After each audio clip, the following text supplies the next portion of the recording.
और इसी कलयुग की, अभी नहीं, कलयुग की, कलयुग को प्रारंभ हुए केवल 5,000 वर्ष हुई हैं। अभी तो कुछ नहीं है, प्रारंभ ही है, कलयुग अभी आया नहीं। और एक बात कहूं, सतयुग में हर व्यक्ति की आयु होती थी 1,00,000 वर्ष। सतयुग गया, त्रेता आया, 1,00,000 में से 1 जीरो कम है गई। 1,00,000 में से 1 जीरो कम है गई तो कितनी बची? त्रेता में 10,000 बची। त्रेता में हर व्यक्ति की आयु होती थी 10,000 वर्ष। त्रेता गया, द्वापर आया, 1 जीरो फिर कम हो गई। द्वापर में हर व्यक्ति की आयु होती थी 1,000 वर्ष, और जैसे ही द्वापर गया, कलयुग आया, 1 जीरो फिर कम हो गई। 1,000 में से 1 जीरो कम कर दो, कितनी बची? बोलो ना, 100 साल की आयु बची है। और 100 साल तो हम लोगों को आराम से जीना चाहिए। और श्रीमद् भागवत कथा के अंतिम अध्याय में लिखा है, जब घोर कलयुग आएगा तो 1 जीरो फिर कम हो जाएगा। व्यक्ति की आयु मालूम कितनी हो जाएगी? 10 वर्ष। जैसे आज 100 साल जीने में लोगों को ताज्जुब लगता है, उस समय 10 साल जीने में लोगों को ताज्जुब लगेगा। अरे हमारी दादी तो 10 साल जीगी। और जब कलयुग का अंत होगा तो जीरो कम नहीं होगा, 10 में से फिर 1 कम होगा। और जैसे 1 कम होगा तो जीरो बट्टा पूरी सृष्टि का विलय हो जाएगा। आप क्या समझ रहे हो? ये पृथ्वी जो है ना, आप कभी कन्याकुमारी जाना, कन्याकुमारी, कन्याकुमारी में खड़े होकर के देखना समुद्र का बड़ा रूप। 3 हिंद महासागर आकर के मिलते हैं। यहां से चले जाओ ग्वालियर तक, इतना बड़ा कोई तालाब हो और इतनी ही चौड़ाई हो, और उसमें क्रिकेट खेलने वाली बॉल पटक दी जाए तो उस तालाब में बॉल की जितनी कीमत होगी, समुद्र के आगे पृथ्वी की उतनी ही कीमत है। ये ध्यान रखना। प्लेन में बैठ करके लोगों ने समुद्र को नाप नहीं पाया कितने किलोमीटर का है, लेकिन पृथ्वी का चक्कर कई बार लोगों ने लगा दिया। और सृष्टि का जब विलय होगा ना,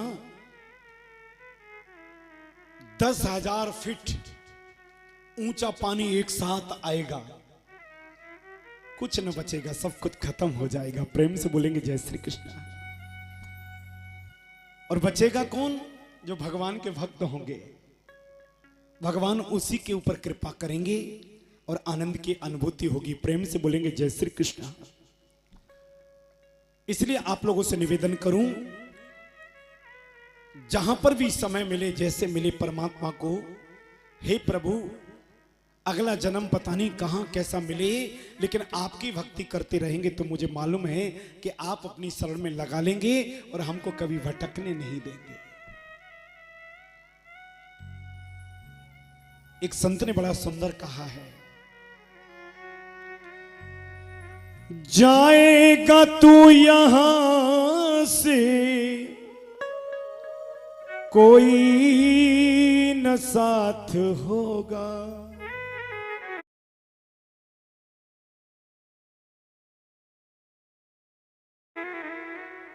2 गज कफन का टुकड़ा तेरा लिबास होगा।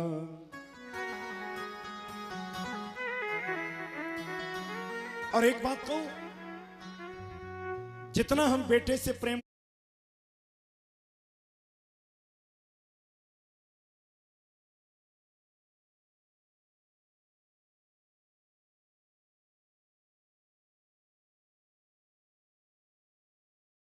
करते हैं, जितना परिवार के लोगों से प्रेम करते हैं, कितना धन तुमने कमा के बेटों को दे दिया।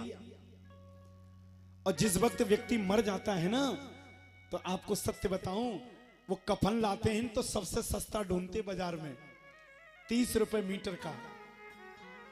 अगर पिताजी से बड़ा प्रेम करते हैं तो कम से कम 1500 या 2000 रुपए मीटर का कफन लेके आओ तो पता लग जाए।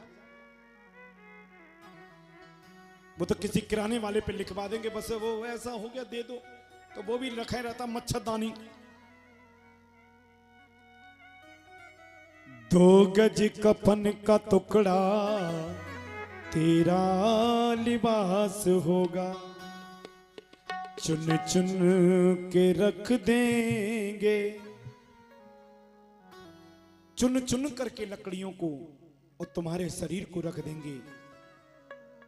दे देगा आज तुझ में बेटा जो खास होगा, दो गज कफन का टुकड़ा तेरा लिबास होगा।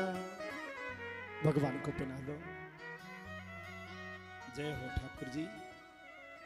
आपको किसी ने एक फूल भी चढ़ाया तो उसके पूरे परिवार को फूलों जैसा महका देना, फूलों जैसा आंगन कर देना और फूलों जैसा जीवन कर देना। प्रेम से बोलेंगे जय श्री कृष्ण।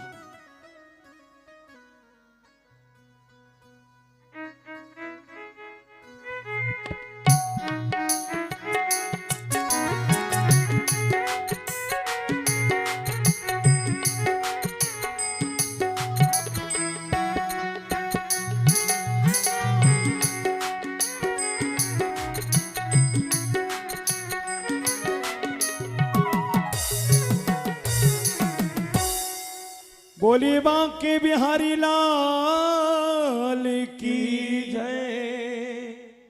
इसलिए जितना समय हो सके भाई बहन, केवल उस परमात्मा को तुम याद करते रहो। बस एक सूत्र है, आपने स्नान किया कि नहीं किया, आप शुद्ध हैं कि अशुद्ध हैं।